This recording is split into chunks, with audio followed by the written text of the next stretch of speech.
Best in class, no doubt at all. Watch me. Today we're joined by Lucy, Managing Director of Performing Perfectly, as I just did then. A professional actress, communication coach and presentation specialist, trained at the Guildford School of Acting, built a successful stage career. Also, Lucy works with, I suppose, more in the exec and leader community as well, helping with performance and storytelling. And obviously that's a lot of what Leon does as well, so I'm sure there'll be a lot to talk about. So thank you for joining us today, Lucy. Appreciate it. Pleasure. So while I've given a very helicopter view, perhaps just walk us through your career a little bit and then we can start picking out conversation. Okay, so I suppose in a nutshell, I wanted to be a performer from as long as I can remember. Didn't remember wanting to be anything else. Was fortunate enough to have very supportive parents that helped me get to drama school. They couldn't really afford it, but I was able to get funding, which is no longer available, but at that time it was. I had a great experience at drama school and then was fortunate enough to work within the West End and touring, a bit of television, Shakespeare for a good part of my career. And then it wasn't until I had my children that I thought this is a really difficult career to juggle with both children and the nights that you have to work. So I took a step away. And my husband was an actor, but very quickly turned into a theatre director. And he was working on Les Mis and was asked if he'd write a keynote speech for the FA about elite performance in sport compared to theatre. And he was panicking about this and said, would you do it with me? And we sat down and we were like, there's no comparison. You know, think people like Leon and the fitness level, but actually when we sat down to write it, realised, you know, who sits on the bench, who's the understudy, how do you manage performing under that level of pressure consistently to sometimes millions of people, how do you manage different egos in terms of the company itself, how do you recruit and cast in the first place. So actually it was so similar. Delivered this speech, it went really well, and then formed a relationship with the FA, and they asked us to go in and deliver training. And so accidentally, really, Performing Perfectly was born. We didn't sit down one day and go, let's do this, but suddenly realised that there was a real need and niche for it. And actually, I then became really interested in specialising in voice and body language and how that impacted on communication and how communication impacts in the workplace generally, and developed a real love for it. And so skip to now, sort of 12 years on, we're now working in lots of organisations, lots of sports organisations, NHS, with individuals, on just that really. So effective communication, whether that's with a team that's experiencing difficulties or whether it's with part of people's CPD programmes. I work alongside my sister, who has a psychology background, so she's an executive coach and mentor, so she's very good with working with people that might be having a phobic response to performance or who are struggling with mental health issues that's impacting in the workplace. And I'm very much more on the practical side of performing, so how to use your voice and your body language to best communicate. So in a nutshell, that's how it came about. So can I start with anyone listening needs to watch, because you'll immediately see how you move, and you can see that. Obviously, it's a skill you've got. I can see it just absolutely. I'm so grateful that we met Lucy and Chris in 2020 when COVID was on, and we sort of founded. It was on like a musical, COVID the musical. Yeah. We found it best. We were trying to replicate how our relationship started. Really, is we were trying to replicate.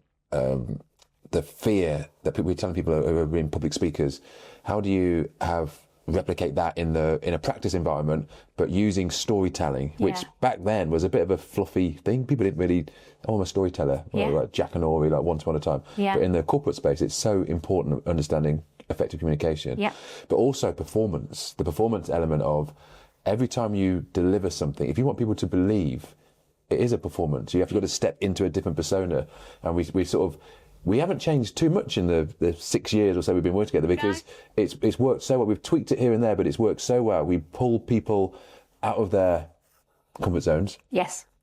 Build them up, give them the tools to get back into it as well. But that storytelling performance has been so crucial for us as a business. But to hear that you're doing that in the wider world just goes to show how important it is. Yeah, it is. And I think, if I'm honest, I was a bit complacent really and thought, well, everybody does this quite naturally. And then it wasn't until we started doing it and we were asked to do it more that I realised that actually it is a skill. You know, for example, I worked with a respiratory surgeon once, and I can't believe I had the guts to do it, but I spent 20 minutes teaching him how to breathe. He's a respiratory surgeon. But because when he actually came to my house for a one-to-one, because he was struggling to manage his team, and I was working for a particular sector of the NHS at the time, and I said, would you work with him? And he walked in, he couldn't look me in the eye, and he was clearly quite nervous and he couldn't catch his breath. And I was thinking, this is really strange. This guy cuts out people's lung cancers and helps CPOD, whatever that lung disease is. And I actually had the courage to say to him, obviously you're a surgeon and you have a much greater medical background than I do, but have you ever thought about how your breathing is impacting you? And he said, no, I can tell you what mechanically is happening, but I don't know how it's helping me. And I said, would you mind if I just took you through some breathing exercises? And it totally transformed his perception of how he communicated, because his instant, my instant, I suppose, judgment of him was that he was nervous and embarrassed and weak. And that's obviously then what he was carrying through into the workplace. So I think it is interesting what comes about. So just something as simple as a breathing exercise. Yeah. And I think lots of people don't understand how their body language or their voice impacts on the people around them, negatively or positively. And it is a skill that you have to learn. So I felt a little bit of a fraud to start with, if I'm honest, because I thought, am I teaching people to suck eggs here? We all communicate. But and absolutely, going back to what you said about performance, Leon, I think it's important to say that it's integral to be authentic. I'm never asking people to be unauthentic, but I am asking people to examine what they have at their disposal that they're possibly not using, whether that's part of their voice or whether what they need to do.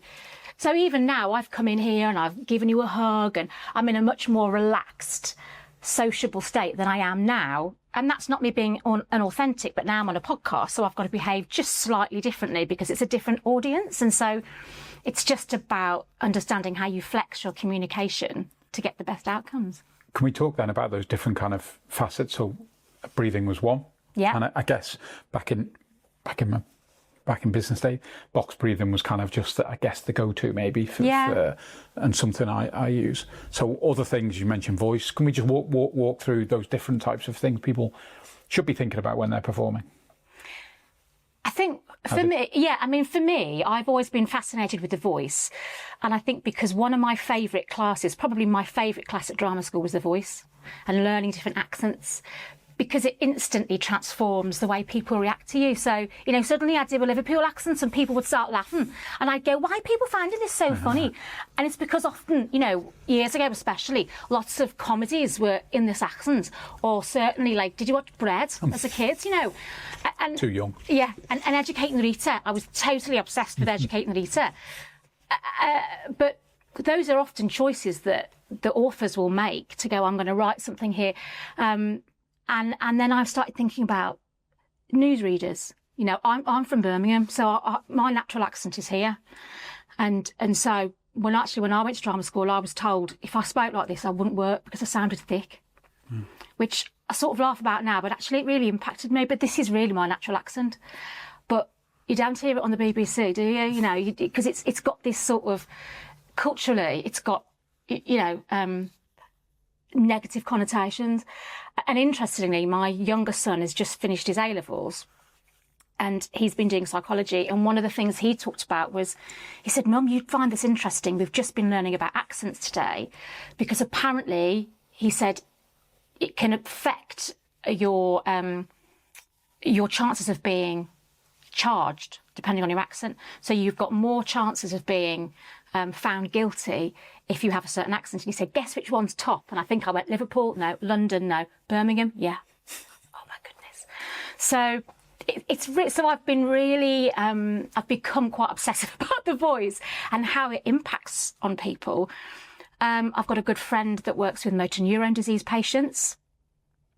We have a friend, Leon has a very good friend that unfortunately has now been diagnosed with the disease. And the reason I mention that is because it's a disease that often means that you lose your voice prior to passing away, and sometimes for a long time. And actually what we know now is that's such a huge part of our identity that also impacts on our physical health when we lose that. So you can now record your own voice prior to that, or you can choose a voice to represent you. So I think I often ask people if they like their own voices, and most people say no. And I ask people to re-examine that and go, but this is an instrument and this is unique to you, and it's a huge part of who you are. So yes, in terms of how we communicate with people and engage people, it's really important, because I've seen people deliver the most exquisitely written speeches and it's boring because they deliver it in a boring way. And equally, people deliver a really average speech brilliantly because they've got such an interesting way of delivering it. Yeah, and I guess it goes beyond accent, of course. It's inflection, that's just pause, an example. Yeah, inflection, pause, pitch, tone. If you look at people like Barack Obama, his ability to connect with an audience by his use of pause, and you can just hear a pin drop, and he can also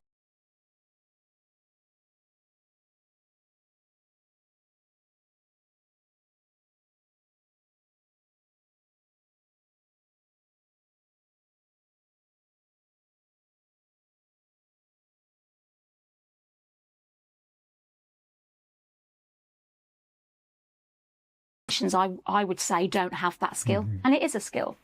And do you think you're able to coach that to most people? Yes. So, some people are more open to it than others. and I think that's where the bit about bringing people out of their comfort zone comes in, because I think people are often very stuck. We know what we know, we like what we like. People will often say, I can't sing, or well, this is just how I talk. People say that to me all the time. Well, this is just how I move. This is my voice. And I think, well, actually it's not. You've got 3 octaves of your voice and you use on average 5 notes of that a day. So this isn't how you talk. It's just how you have talked. But you've got a lot more exploration to do. And I think what I find is when you don't tell people and you just do an exercise with them, and sometimes it might just be singing, suddenly they go, actually, that wasn't as bad as I thought it was. But the fact you've just said then, even something just like singing, like to some people, and you'll know this from the people that have been to our programme, singing is one of their biggest fears, like singing in front of people. And because we haven't told them what they were going to do, and all of a sudden they are singing or they are performing or doing something else, if they'd known about that, they wouldn't have done it. No. But when they come away from it, they go, like you just said then, it wasn't as bad as I thought it was going to be. Because I suppose we're all in it, we're all in it together. Yeah. And you're learning about, you say, an instrument. You're learning about something. How can you leverage the bits that you've already got already? Yeah, we do a lot of work on self-limiting beliefs as well. I did an NLP, neuro-linguistic programming course a few years ago, and just to understand that link between the language that we use, especially that internal voice that we have. And again, one of the most important things I learned there was that internal voice. And if we've had a poor experience, even in childhood, that massively impacts us. And if that's not unpicked and we don't talk to ourselves differently, it can really hinder us. So, for example, I did a session, I won't say where, a while ago with a group of people, and one particular chap saw the keyboard in the room, and I saw him turn ashen, and he sort of backed away, and I said, "Are you okay?" And he said, "I don't think I can do this if you're going to ask me to sing." And I said, "Just step in. I'm going to nurture you through this." And he did. And at the end, he said, "I really enjoyed this." He said, "But I just want to share with you." He said, "I have a really awful recurring nightmare of something that happened to me, which was that when I was a young boy, he went to some school and everybody had to audition for the choir. And he was made to audition in front of his classmates. And because he couldn't sing, he was laughed at and shamed by the teacher and asked to leave. And he said, I can remember that humiliation. And he said the sight of that piano literally brought back those physical symptoms of anxiety. But what was great is, because I then challenged that and we did it and he had a different response, what you're starting to do is to change that emotional memory. So I think a lot of people hang on to those phobic responses often that we've had with things, and we're very frightened to allow ourselves to be brave enough to move out of it. I don't want to go into give too much away of what we do on our programme, because it's still one of the highlights of it. But I would use the phrase exposure therapy, because we absolutely, again, when people ask me about it, I say, oh, you'd be stretched out your comfort zone. Like, I'm expecting them to go, oh yeah, put your hand up if you want to be stretched out your comfort zone. People don't run towards that sort of thing. No. But what we do, what you do so well, is you get people to do things which they didn't think they were capable of, and at the end of it, they're very grateful that they've trusted you to take them through that journey. I think that's the thing that I'm really proud of what we've been able to do, because some of the people, I know what's coming, they don't. Yeah. And I'm thinking, it's going to be a tough day for Lucy today. Yeah. But it hasn't been, because they've bought into it, and it's been one of the highlights of well, what they've hopefully done. it's difficult because it sounds arrogant, but I would hope and like to think that's also because of my communication with them, because I'm consciously nurturing them and encouraging them and allowing them to laugh at themselves and me. I do it with them. I'm modelling the behaviours, because again, all the evidence is that if you're asking somebody to do something, then you have to be in it with them. And I think, again, in football, it's been really interesting because that's changing since Gareth Southgate came in and recognised that his body language was not necessarily helping the players on the pitch, and he had to consciously change that in order to give a different perception. So I think that's the other thing is, for me, I have to really work hard to build rapport, which I think is a huge thing, and to build trust really quickly, so that people step in and let me do it. Do you remember Martin's body language or his facials when he sort of understood what was about to happen? I could still see it to this day. Yeah. That was it. It was something along those lines. Yeah. And that's difficult for me, actually, because if people go, yeah, great, I want to do this, it makes my job easy. But actually, when you see that fear in people, I've got that internal dialogue that goes, is this today that somebody's not going to do it? Is this today that somebody's going to scream at me?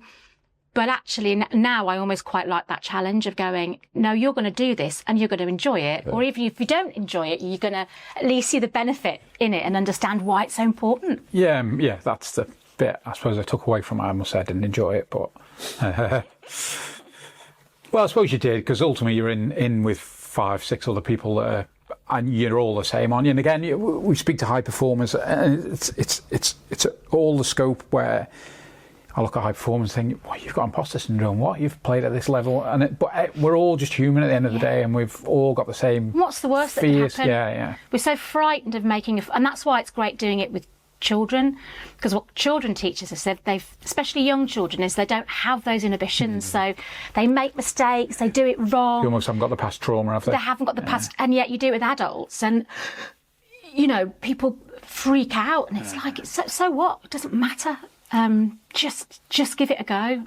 Can I go back, just to jump around a bit, but to go back to, were you as a youngster then fairly flamboyant? I'd have thought to be into the drama and want to go to that. Flamboyance, maybe not quite the right word, but was that your character as a kid? Yeah, but what was interesting is, I would say I was a pretty confident child. Where did that come from? Where did that from parents or siblings, or where did the confidence come from as a child?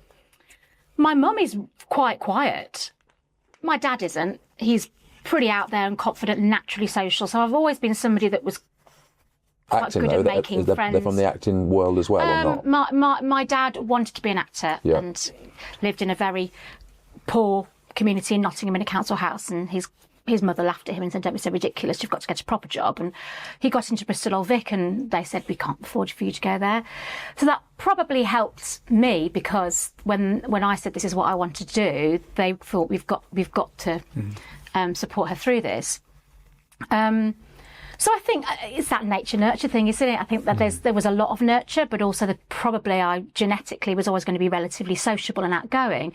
However, I did have a really negative experience when I started drama school at 18, absolutely excited and, full of life. And on my first day at drama school, I was desperately ill with food poisoning. I'd cooked myself for the first time ever the night before and given myself salmonella, and ended up being hospitalised and was really poorly, lost a lot of weight, and returned to drama school too soon. And in my first class, when I was learning to breathe, had a huge, what I now know was a panic attack. And in those, I'm going back into the 90s now, I didn't know what a panic attack or mental health was. And I then really struggled with anxiety for those next 2 years. And it's not like now where it's really talked about. And I remember just thinking there's something really, really wrong with me. So although I was confident, I then had that sort of battle, because I think there is something about high performance and that level of perfectionism that you strive for, that means that you're so analytical. And as a performer and as a singer, you constantly have to analyse your own body. And I think that then, probably looking back, gave me a bit of health anxiety. So I was convinced that I was ill, because I'm a really confident person. This can't be anxiety making me feel like I can't breathe. And so that was a really tough period of time for me, and did impact on my professional career as well. How, like you said, for 2 years, how was that sort of tinkering in your own mind that you got you through that?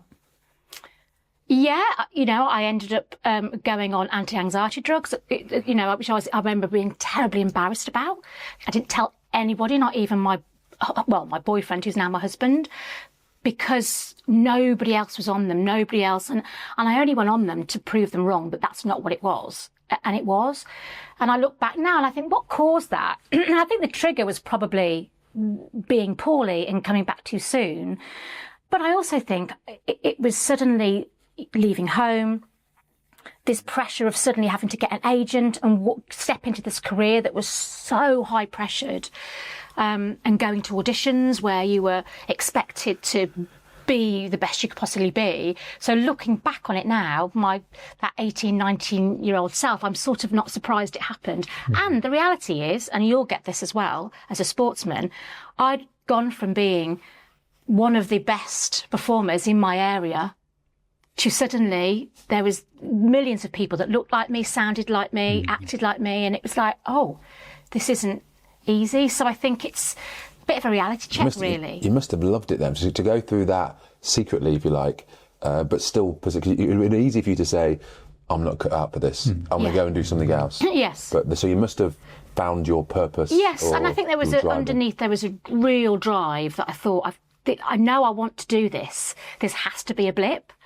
And it was, and I think that's probably another reason why I found this work now that I'm doing so interesting, because you hear about this so often, don't you, in high performing organisations, that most people do have a level of imposter syndrome, and they do have a level of self-criticism, and they do put an enormous amount of pressure on themselves. And so actually where we work so well is that my sister can work with people on that side of things, and me as well, but that's what her real specialism is.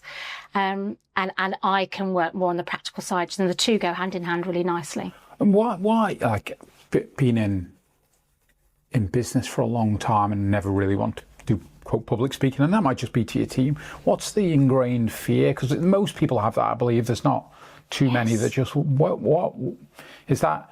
Like a tribal thing where we might get pushed out from the herd because we say something or do something. We just want to be part of the tribe. I don't know. I think so. The truth is, it is quite an unnatural thing to do. Unnatural. Yeah.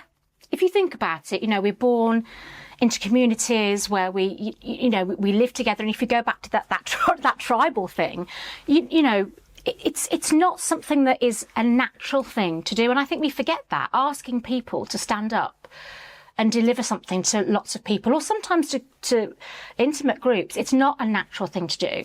So I think we've got to almost stop telling ourselves it is, and therefore there is a bit of work to do on ourselves to enable us to do it in a way that doesn't create such anxiety. And some people obviously struggle more than others, but I think that fight or flight thing, again, that comes from when we were cavemen and we were waiting for the bear to come.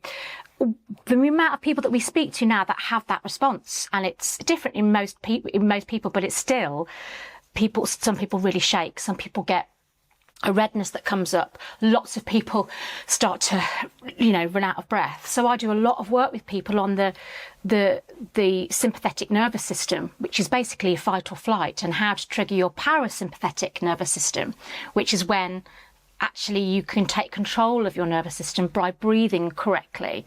It's all about balancing your carbon monoxide. So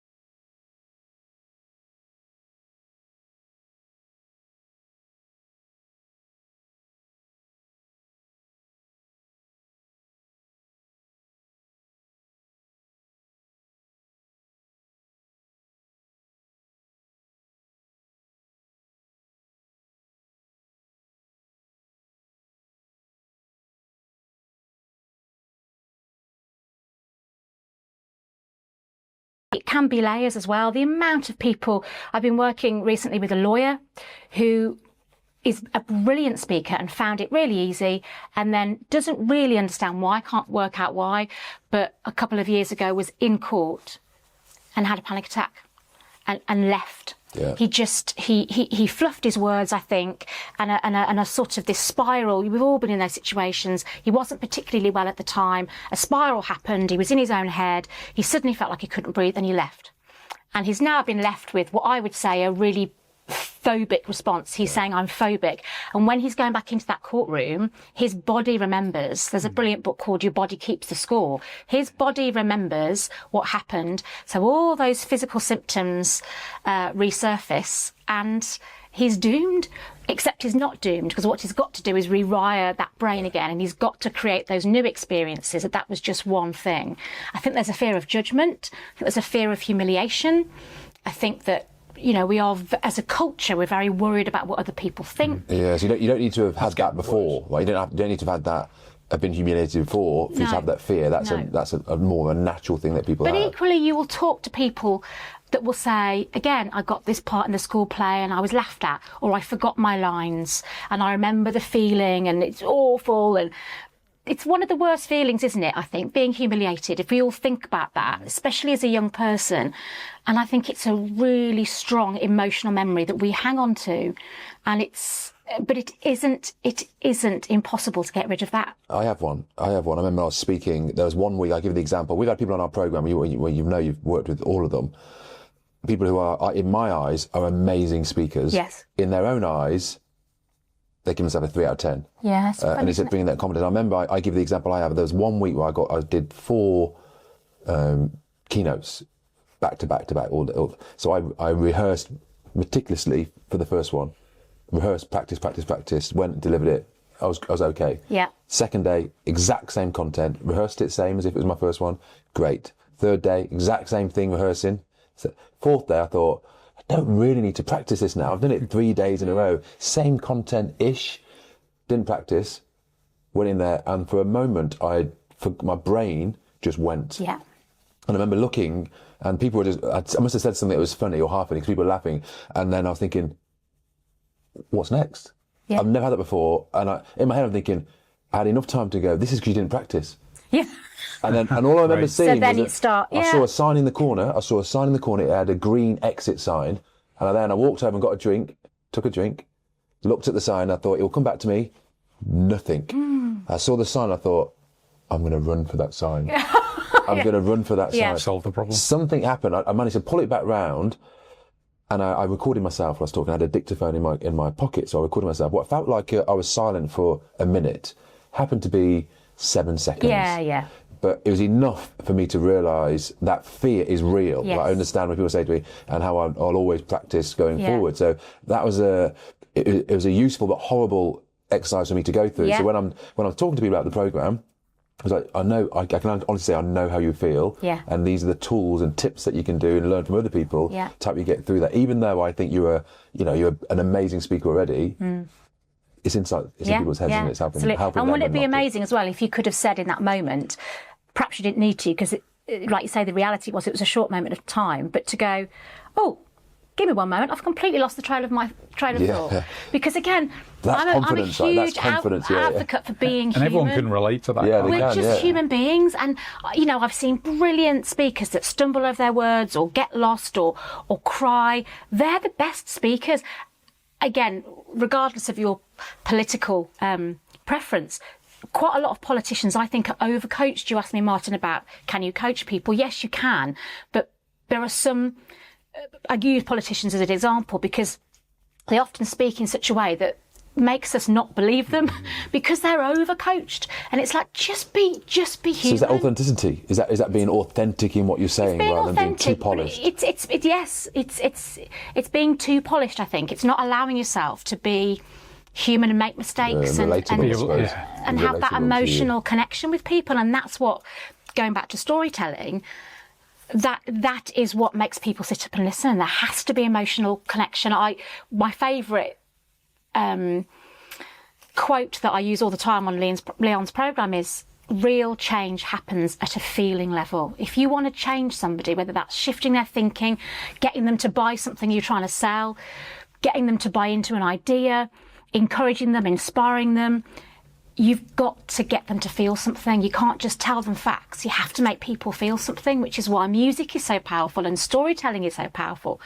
Yeah, and I just think it reminds me of brands, how brands do that, and that storytelling and emotion and making it buy products and services. Can I, just a conversation, we need to go back to the surgeon, I think you mentioned. It's interesting that, not the surgeon, the lawyer, you're being caught for 10, 12 years giving, presenting, and he's got like a proven track record of I can do this, and a tiny event can unravel this. Yes. Because if he steps away, not hit, but a person steps away, it's amazing, isn't it, how you can unravel something that's like, it's hardwired, I can do this, one event just wreck. Obviously you can unwind it, but just such an impact, in relative, if you look at sample size, a minute sample size. Yeah, it's really interesting, isn't it? There's a brilliant TED Talk, I recommend you watch it, by a clinical psychologist called Alison Ledgerwood. And she talks about that and says, it's so interesting, isn't it? You can get 99% good feedback, but you focus on the 1% that didn't. Why didn't they like it? And she talks about, she gets papers published regularly, and she's really clever because she just uses a scale, and she says, I'm going along my day and I get a paper published, and she does a peek in her graph and she says, that's brilliant, I feel fantastic, till about lunchtime. And then she quite quickly goes to baseline. The next day she gets a paper rejected and she drops. But she stays there, she doesn't go back up. And it's not until she gets another paper published that she goes back up, but only to the baseline. So it's really interesting how we are, as human beings, we seek out the negatives. But what she talks about in that TED Talk is that we can retrain our brains by actively talking about, writing things down, the positives. And again, that's often had a bit of a fuzzy, fluffy, this is a bit of a manifestation. Manifestation. But actually it's proven in neuroscience that you can, that I've seen videos of the wires in your brain physically rewiring because you are changing the way that you think about things. And actually, if you're constantly talking about what went wrong that day, as opposed to going, what went well today for you, Leon, then actually what you do is you start to change that level. But you have to commit to it. You do have to commit to it. I think there's a link between pretty much all the people that we've interviewed. And because what you're saying now is when you're talking, I'm hearing Dan Lowe's when he talked about if you make a mistake, we were talking about holding on to that mistake. He has an ability, like high performers have the ability to say, okay, that didn't go according to plan, leave that behind, move on. Yeah. Not harbour that point and hold on to that point. And I think that's a skill that you have to learn to be able to do that. Federer did that speech, didn't he, when he got in I think he was given a graduation speech, and he taught he only won 53% of his points through his career, which that stat sounds wrong. Yes. It's just like the important thing was to be able to move on.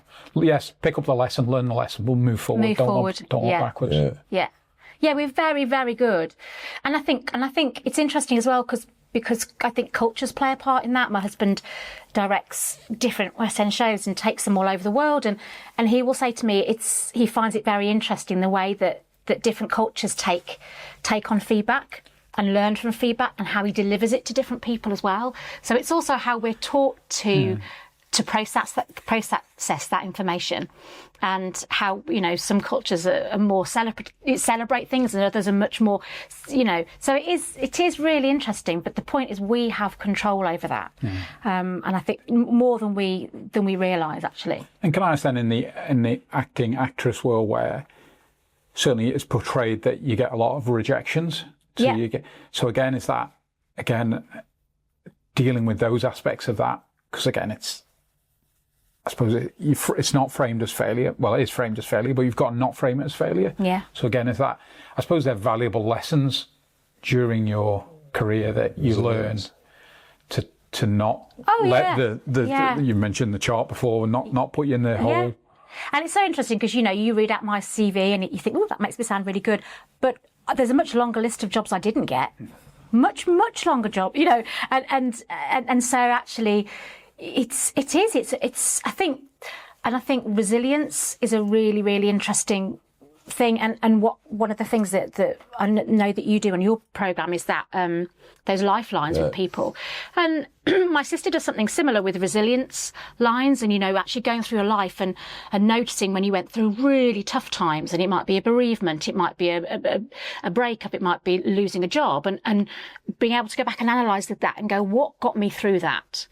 And actually, I think it's important that we're able to do that, to be able to go, what skills did I have? Who are the people around me? What can I do to help myself in the future? But I do believe that resilience is hugely important. And I think that in my world, it's so important. It's hugely important because it's very, very tricky to come back from that. And when I was 21, you know, you're just a child, really. And I can remember zillions of times sitting on a train, crying before mobile phones, and then getting home and phoning my mum on the landline and going, I can't do it anymore, I didn't get the part. And it was worse when you got really close, you know, it's just between you and somebody else, and you'd been to 6 auditions and it's all for nothing. It's absolutely desperately devastating. I'm not going to pussyfoot around it, but something in you, and maybe it is a deep belief and drive that you go, I can do this, and there will be an opportunity. And then the feeling that you get when you do get that is worth. My son is in the actor where you met my son with the performance before, and I thought he would struggle with resilience. Like in the sport, you get injured, you get dropped, all those, you've got to bounce back. It's not for the faint-hearted. I think even more so in your world. And how what's been super impressive to me is, I thought when he gets rejected, we'll soon see the test of it, if he's made for it, and how he reframes it. And I use the word reframe on purpose. Is he went for some big opportunities, got right down to the last part, and I'm there going, and I don't even want to ring him and say, how do you get on, just in case. And he would say, but I do say, how do you go? He went, you know, for that particular casting director, I wasn't the right fit. I went, I'm expecting tears. I'm getting toys thrown at the pram. He's like, no, just on that particular day, for that particular person, I wasn't the right fit. Yeah. And I think that's such a positive. Yeah. That's what he's saying to me. What he's internalising might be different, but I think it's the same, because he still keeps going. And a lot of the time it's true. I think sometimes we talk about failure, and actually it isn't necessarily failure. It isn't being the right fit. And my husband now going into the directing side of things, that was really interesting for me. And even now he'll say to me, I've seen the most fantastic girl, I can't cast her because she doesn't fit the jigsaw. So, you know, she's brilliant, but the person she needs to replace isn't leaving, or she's brilliant in that role, but they needed to understudy that role and that doesn't fit. And so sometimes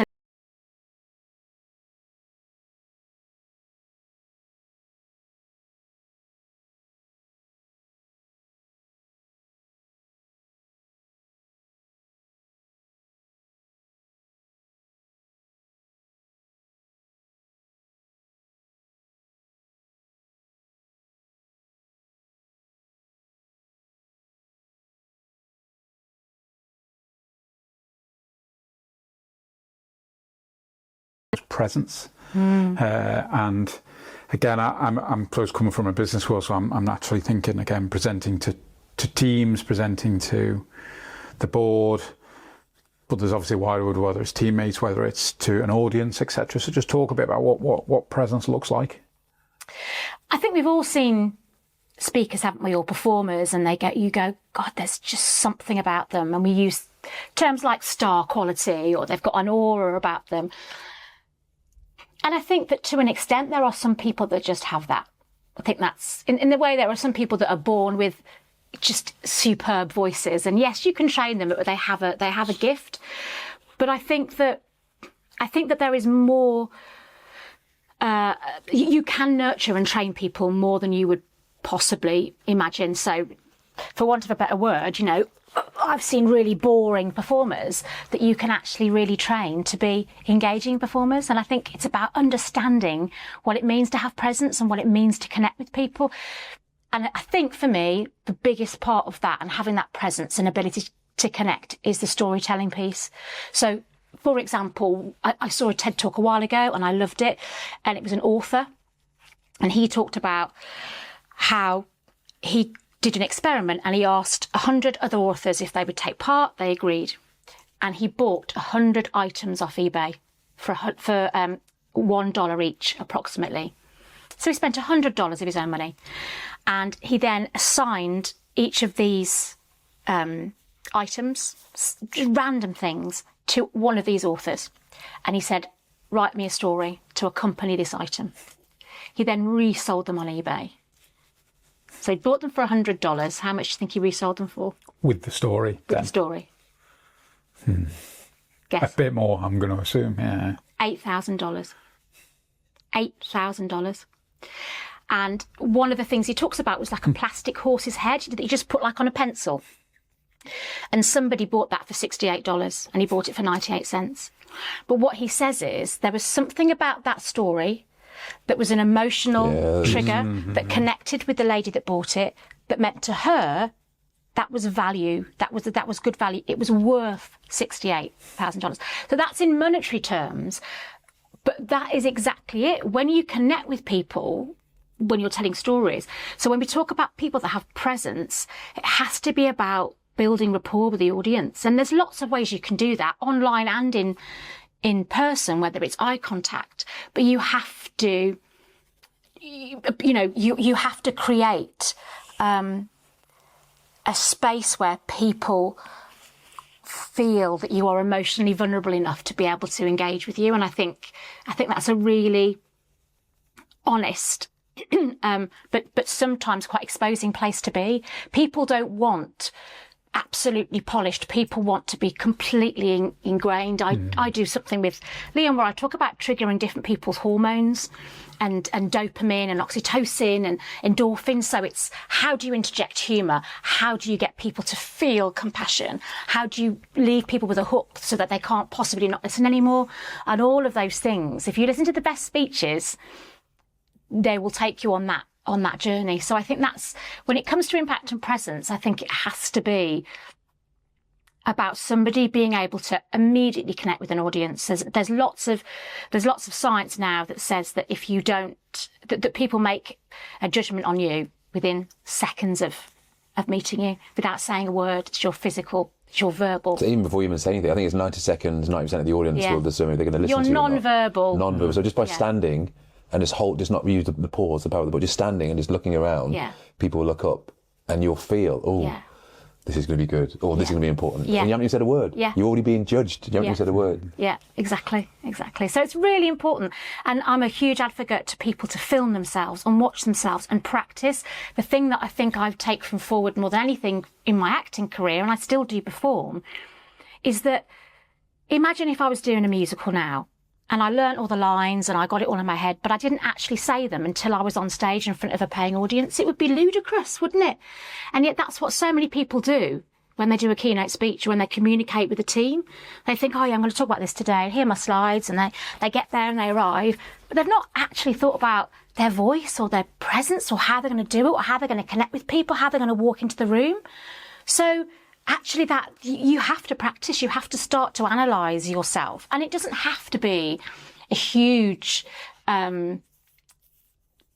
sort of change. It can be little shifts that you start to do every day or every week just to start to analyse your own ability to communicate. I imagine most people listening thinking, am I going to film myself? I think that's one thing that I would definitely suggest people do is film yourself and do two things with that footage. Is Burn it. one, that's a third thing. Okay. But the first thing is watch it back without volume. Absolutely. So you're watching just So your then we're physicality. talking about presence. Then when you see, watch it back and just see what is your body doing. What are your hands all over the place? Because I remember when I did that for the first time, I realised I rocked from side to side. Yeah. Just because I've got dodgy knees, I'd take the pressure off my knee. But I didn't. If you're watching me in the audience, you'd get seasick. But I didn't realise that until I watched it without volume because I wasn't distracted. Then the second thing is listen to it back without watching. Then you can pick up the words that you use, the filler words. Where does it need a dramatic pause? Yeah. Where might it need humour? Yeah. I think but people don't like to see themselves back. But it's so powerful. But again, that's the whole stepping out of comfort zone back. If you want to improve, if you want to be a brilliant performer, and actually going back to what you were saying about how people don't like it, the more you do something, the better it will feel. So actually, to be as prepared as you can possibly be in that situation is only going to help you.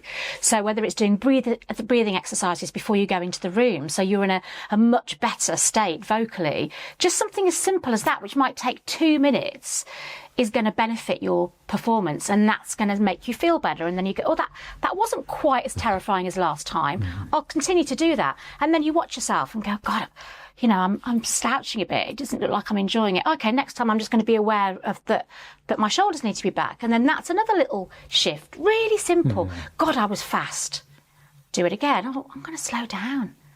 God, I was, think about volume, think about pay. And suddenly you start to, and it doesn't have to be, again, unauthentic. It's just going, I've got all these things at my disposal and I'm not using them. I'm just being complacent. I think I use that word a lot. We just go, oh, well, this is how I am. Well, no, it's not. You can choose. And I think that's the thing. As an actress, I got to choose how I walked, how I talked, depending on the character. And then suddenly when I started to train, I was like, oh God, now I've got to be Lucy. And that was much more nerve-wracking because it was like people are judging me, not the character. So how do I want my voice to sound? How do I want people to judge me? And that was really nerve-wracking, So I'm trying to think, should I end this with a Scouse accent? But I won't. I won't Please do that, do. mate. Nah, Please mate. do it. I won't, mate. It's not the right way to do it. I absolutely love it. Nah. Oh, Belfast, that's absolutely my favourite as well. It's so sexy. That podcast was sound. Thank you. Thank you, Lucy. pleasure. I appreciate your time. Really insightful chat and conversation. Thank you for the Pleasure. tips. Awesome. Thank you. Thank you. Best in class, no doubt at all. Watch me ride.